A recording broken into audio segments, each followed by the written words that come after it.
Hello friends, welcome to my YouTube class, and we are going through the chapter biomolecules. And in today's video we will go through the topic macromolecules. जैसा कि आपको हमने बता रखा है कि sales में बायोमोलिक्यूल्स होते हैं, वो दो तरह के होते हैं, माइक्रो मॉलिक्यूल और मैक्रो मॉलिक्यूल। माइक्रो मॉलिक्यूल हम लोग पिछले वीडियो में देख चुके हैं। अब आज हम पढ़ेंगे मैक्रो मॉलिक्यूल। जो पहला मैक्रो मॉलिक्यूल है that is polysaccharide. Previous video में हमने आपको बताया था कि जो कार्बोहाइड्रेट्स हैं वो तीन तरह के होते हैं, मोनोसेकेराइड, ओलिगोसेकेराइड एंड पॉलीसेकेराइड, जिसमें से monosaccharide and oligosaccharide belongs to micromolecule whereas polysaccharide belongs to macromolecule. तो पहला मैक्रोमोलिक्यूल जो है वो है polysaccharide. Polysaccharides are also called as glycan. They consist of more than 6 molecules of monosaccharide. तो up to 6 अगर रहता है मोनोसेक्राइड्स और एक साथ जुड़े रहते हैं ग्लाइकोसिडिक बॉन्ड से तो वो बनता है ओलिगोसेक्राइड। लेकिन जब 6 मॉलिक्यूल्स से ज़्यादा हो जाता है, 6 मॉलिक्यूल्स से ज़्यादा मोनोसेक्राइड्स जुड़ जाते हैं ग्लाइकोसिडिक बॉन्ड से, तब वो कहलाते हैं polysaccharide. Here the monomers are joined together by glycosidic bond with loss of water, and as I have told you, loss of water is called as condensation or dehydration. And the general formula of polysaccharide is C6H10O5 whole bracket N. Types of polysaccharide. तो पहला है होमोपोलीसेकेराइड।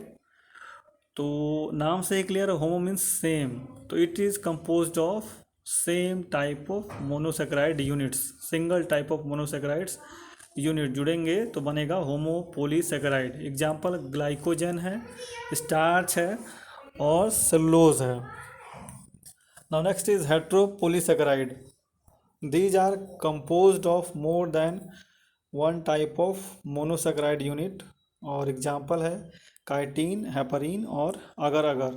मतलब जहाँ पे hetero means होता है different types, तो different types of monosaccharides unit जुड़ रहे हैं तो बनेगा हेट्रोपोलीसेकेराइड।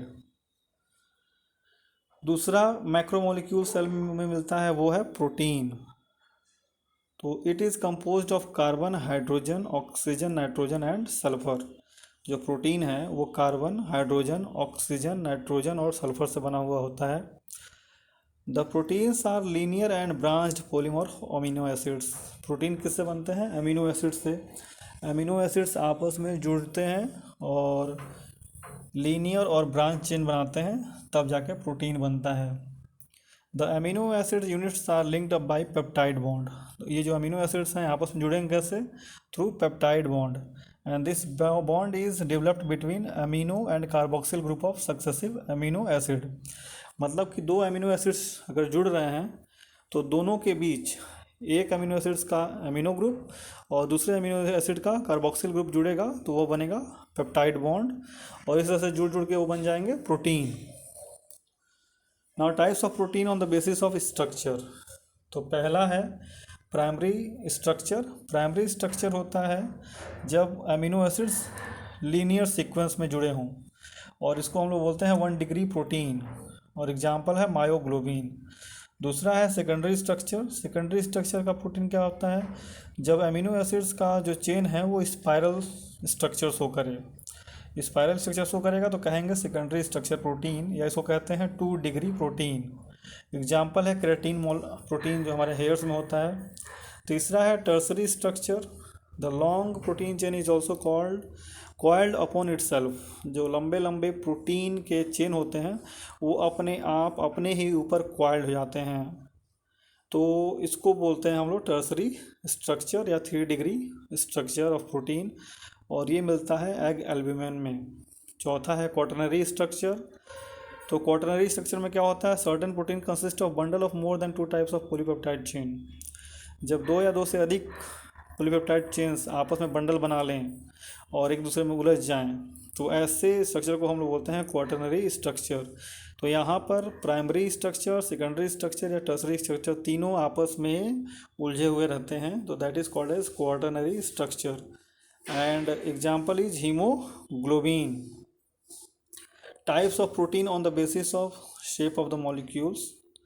तो पहला है fibrous protein, polypeptide chain spirally wound to form fibre and it is insoluble in water. An example is actin and myosin protein which are present in our muscles. और दूसरा है globular protein, polypeptide chain coiled to form a spherical molecule. These are soluble in water and examples is hemoglobin. Types of protein on the basis of their components. Components के base पर types of protein क्या हैं? पहला है simple protein. Simple proteins are formed of only amino acids. जब केवल amino acids जुड़ के प्रोटीन बनाएंगे तो उसको हम बोलते हैं सिंपल प्रोटीन्स। और एग्जांपल है केराटीन, जो हेयर प्रोटीन है वो सिंपल प्रोटीन है हमारा। दूसरा है conjugated protein. Conjugated protein are made of amino acid and non protein group. Amino acid और नॉन प्रोटीन ग्रुप जुड़ेगा तो बनेगा कॉन्जुगेटेड प्रोटीन। और तीसरा है डिराइव्ड प्रोटीन। डिराइव्ड प्रोटीन कब बनेगा? It is obtained after break down of natural protein. जो नेचुरल प्रोटीन है हमारी बॉडी में, अगर वो ब्रेक डाउन हो जाता है तो बनता है डिराइव्ड प्रोटीन, और इसका एग्जांपल है peptone. Next is nucleic acid. Nucleic acid is the next macromolecule present in the cell. These are strong acid which are found in nucleus of cell. They are also found in cell organ like mitochondria and plastid. तो जब हम लोग cell पढ़ रहे थे तो already आपको बताए हैं कि माइटोकॉन्ड्रिया और प्लास्टिड में अपना खुद का डीएनए होता है। डीएनए यानी न्यूक्लिक एसिड। तो यहाँ सेल ऑर्गेनल में भी होता है, माइटोकॉन्ड्रिया में, प्लास्टिड में, और फिर न्यूक्लियस में भी होता है। They are also found in certain prokaryotes like bacteria. They are composed of large number of nucleotides molecules joined in a linear unbranched chain. और इसके टाइप्स हैं आरएनए और डीएनए। दो टाइप्स हैं न्यूक्लिक एसिड्स के, आरएनए और DNA. तो पहले हम लोग पढ़ते हैं डीएनए। डीएनए का फुल फॉर्म आप सबको पता है, दैट इज डीऑक्सीराइबोन्यूक्लिक एसिड। तो पहला पॉइंट यही है, that is DNA stand for deoxyribonucleic acid. It is genetic material and forms the basis of heredity. Heredity आप सब जानते हो, that is transfer of character from the parents to the offspring. तो character को transfer करने में help करता है DNA in all organisms except certain viruses, जहाँ पे आरएनए हेल्प करता है हेरिडिटी मटेरियल के रूप में। DNA present in organelle of the cell is called organellar DNA. जैसे माइटोकॉन्ड्रिया या प्लास्टिड में जब वो प्रेजेंट है तो उसको हम लोग बोलते हैं ऑर्गेनलर डीएनए, और जब न्यूक्लियस में प्रेजेंट रहेगा तो उसको बोलेंगे nuclear DNA. DNA is the largest macromolecule in the cell of organism. It is double chain of deoxyribonucleotide. Deoxyribonucleotide unit is made up of phosphate, deoxyribo sugar and nitrogen bases. तो phosphate चाहिए, deoxyribo sugar चाहिए, nitrogen base चाहिए, तब जाके बनेगा deoxyribonucleotide chain. और जो DNA में नाइट्रोजन बेसेस हैं वो दो तरह के होते हैं, एक प्यूरीन होता है और एक पिरिमिडीन होता है। तो प्यूरीन में एडनिन और ग्वानिन प्रेजेंट रहेगा और पिरिमिडीन में थायमिन और साइटोसिन प्रेजेंट रहेगा। यहाँ यूरेसिल अब्सेंट रहेगा। यूरेसिल केवल आरएनए में प्रेजेंट होगा, तो वहाँ थायमिन अब्सेंट हो जाएगा। ये है स्ट्रक्चर डीएनए का। दो स्ट्रैंड आप देख रहे हो, दो स्ट्रैंड एक दूसरे से कैसे जुड़े हुए हैं? थायमिन और एडनिन डबल बॉन्ड से जुड़ा है, ग्वानिन और साइटोसिन ट्रिपल बॉन्ड से जुड़ा है। और जो फॉस्फेट है, फॉस्फेट आप देखो कि 3 नंबर पे जुड़ा है पहले वाले शुगर से, और दूसरे वाले शुगर से 5th नंबर पे जुड़ा है। तो ये स्ट्रक्चर याद रखना है। और इसके बारे में इधर देखो क्या है कि in nucleic acid phosphate group joins to 3rd carbon of the 1 sugar of 1 nucleotide. जो ऊपर का न्यूक्लियोटाइड है उसमें 3rd पोजीशन पे जो कार्बन है उससे फॉस्फेट जुड़ा है, और नीचे का जो न्यूक्लियोटाइड है उसके 5th पोजीशन के कार्बन से जुड़ा है। तो here the bond between the phosphate and the hydroxyl group of the sugar is called ester bond. यहाँ जो बॉन्ड बन रहा है वो ईस्टर बॉन्ड कहलाता है, और ईस्टर बॉन्ड दोनों चेन में है, दोनों स्ट्रैंड्स में है, इसलिए इसको हम लोग बोलते हैं phosphodiester bond. Phosphodiester, di means two, दो ईस्टर बॉन्ड है, इसलिए इसको बोलते हैं phosphodiester bond. The nitrogen based molecules are joined to sugar molecule at first carbon position through glycosidic bond. The alternate sugar phosphate sugar, जो sugar फिर phosphate फिर sugar, ये अल्टरनेट जुड़ते जा रहे हैं, ये बनता है backbone of DNA double helix chain. On the basis of structure DNA may be linear in most of the organism which is present, और इट में बी सर्कुलर। तो सर्कुलर फॉर्म में कहाँ प्रेजेंट होता है? In the bacterias. अब DNA structure का Chargaff rule क्या कहता है? वो ये कहता है कि DNA molecule always have adenine and thymine base pairs equal to cytosine and guanine base pairs. जो 80 बेस पेयर्स हैं वो और सीजी बेस पेयर्स दोनों इक्वल होंगे डीएनए मॉलिक्यूल में। दूसरा रूल ये कह रहा है कि the purine and pyrimidine is always equal in amount. जो डीएनए में प्यूरिन और पिरिमिडिन है वो हमेशा इक्वल होंगे। तीसरा पॉइंट कह रहा है the amount of adenine is always equal to thymine and amount of guanine is always equal to cytosine. चौथा पॉइंट ये कह रहा है कि बेस रेशियो जो A+T/C+G है, ये रेशियो किसी एक पर्टिकुलर स्पीसीज़ के लिए तो कांस्टेंट रहेगा, लेकिन जैसे ही स्पीसीज़ चेंज करेंगे तो ये रेशियो बदल जाएगा। Adenine is always bonded to thymine, ये इंपॉर्टेंट है, adenine is always bonded to thymine with double hydrogen bond, whereas cytosine is always bonded to guanine with triple hydrogen bond. ये DNA की बात है। और जब आरएनए में चलेंगे तो एडनिन हमेशा यूरेसिल के साथ बॉन्ड होगा, और साइटोसिन ग्वानिन तो वो बॉन्ड होंगे ही होंगे। Now Watson and Crick model of DNA. Watson और क्रिक दो साइंटिस्ट थे, उन्होंने डीएनए का ये मॉडल दिया है, इसको आप ड्रॉ करेंगे, प्रैक्टिस करेंगे, इम्पॉर्टेंट है। क्या उन्होंने कहा अपने मॉडल के बारे में? According to this model DNA molecule consist of two long parallel chain, और इस चेन को हम लोग बोलते हैं strand. The strands are joined together by short cross bars at regular intervals. The two chains are spheric coiled around a common axis. The helix is generally right-handed. One spiral length, जो एक spiral length है उसमें 10 base pairs होते हैं, और ये जो 10 base pairs का लेंथ है वो होता है 34 आर्म स्ट्रॉन्ग, और दो बेस पेयर्स के बीच का जो डिफरेंस होगा वो होगा 3.4 आर्म स्ट्रॉन्ग का length. Diameter of DNA strand is 20 angstrom. Types of DNA या forms of DNA: A DNA, B DNA, C DNA, D DNA and Z DNA. तो ए बी सी डी और जो चारों DNA हैं वो right handed helix होते हैं, जबकि जेड डीएनए जो है वो लेफ्ट हैंडेड हेलिक्स होता है। ये डिफरेंस है, जो ए बी सी डी हैं वो राइट हैंडेड हेलिक्स हैं और Z DNA left handed helix है। बात रह गई बेस पेयर्स की, तो बेस पेयर सब में अलग अलग होते हैं। जेड में 12 बेस पेयर्स होते हैं, डी में 8 बेस पेयर्स, सी में 9 बेस पेयर्स, डी में 10 बेस पेयर्स और ए में 11 बेस पेयर्स होंगे। तो ये डिफरेंट टाइप्स ऑफ डीएनए हैं कि राइट हेलिक्स है या लेफ्ट हेलिक्स है और कितने बेस पेयर्स हैं 1 स्पाइरल लेंथ में। जेनेटिक कोड क्या है? Particular sequence of base in each polynucleotide chain is called genetic code, and it provides information required to the cell to synthesize specific protein, and this specific protein give a special character to the organism.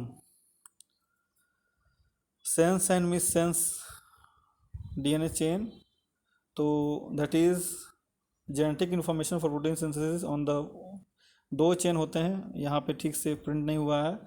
तो जो हमारे पास दो parallel chains हैं उसमें से एक chain ही protein synthesis के लिए कोडिंग करता है, दूसरा चेन प्रोटीन सिंथेसिस के लिए कोडिंग नहीं करता है। तो जो कोडिंग करेगा उसको हम लोग सेंस चेन बोलते हैं, और जो कम्प्लीमेंट्री चेन है जो कि कोडिंग नहीं करता है उसको मिस सेंस डीएनए चेन बोलते हैं।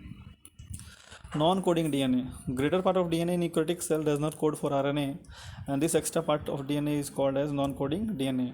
नॉन कोडिंग दो तरह का हो सकता है। रेपिटेटिव डीएनए, रेपिटेटिव डीएनए यानी कि बेस सीक्वेंसेस कई बार रिपीट करेगा इसमें, इसलिए इसको बोलते हैं रेपिटेटिव डीएनए।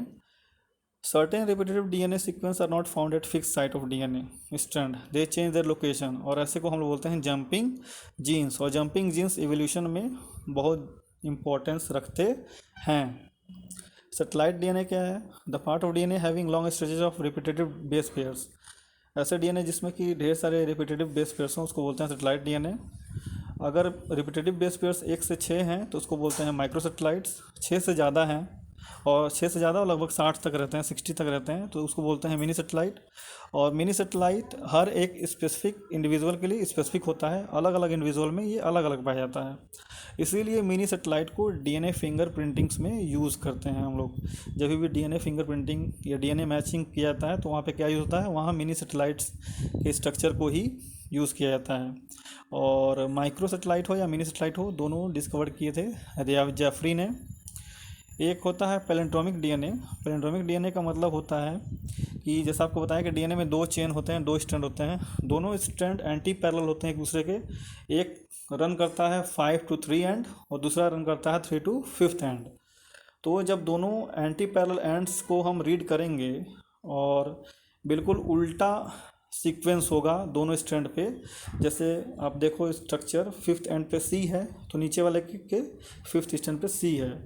यानी कि कुछ वर्ड्स ऐसे होते हैं जिसको उल्टा पढ़ें या सीधा पढ़ें वो एक समान होते हैं। जैसे हिंदी में हम लोग नमन पढ़ते हैं तो अगर सीधा पढ़ें तो भी नमन, उल्टा पढ़ें तो भी नमन। तो यहाँ पे अगर 5 to 3 एंड जा रहे हैं तो CGGAATT, और नीचे वाले में भी 5 to 3 आ रहे हैं तो CGGAAT, सेम सीक्वेंस आ रहा है। तो अगर ऐसा डीएनए है जहाँ पे सीक्वेंस दोनों अपोजिट स्ट्रैंड्स पे सेम आ रहे हैं तो वहाँ उसको हमको बोलते हैं पैलिंड्रोमिक डीएनए। नाउ आरएनए के बारे में। आरएनए जो कि एक और न्यूक्लिक एसिड है, it is found in prokaryotic cell in cytoplasm because there is no true nucleus in the prokaryotic cell. It consists of single chain. DNA जो है डबल चेन होता है और आरएनए सिंगल चेन होता है। और यहाँ पे राइबोज शुगर यूज होता है, वहाँ पे डीऑक्सीराइबोज शुगर यूज होता है। The ribonucleotide use consist of phosphate, ribose sugar and nitrogenous bases. Nitrogenous bases में भी डिफरेंस होता है, जैसे कि यहाँ प्यूरिन में एडनिन और ग्वानिन है और पिरिमिडिन में साइटोसिन और यूरेसिल है। लेकिन डीएनए में जो पिरिमिडिन यूज होता है वो साइटोसिन और थाइमिन होता है, इस चीज़ को याद रखेंगे। और types of RNA, 3 types of RNA होता है। एक राइबोसोमल आरएनए होता है जिसको आरएनए भी बोलते हैं, that helps in protein synthesis. एक मैसेंजर आरएनए होता है जिसको mRNA लिखते हैं, it carries message from DNA about particular amino acid to form polypeptide chain. और तीसरा होता है ट्रांसफर आरएनए जिसको हम लोग tRNA भी लिखते हैं, और it carries specific amino acid to messenger RNA for protein synthesis. That's all in today's class. Thanks a lot and please subscribe my channel.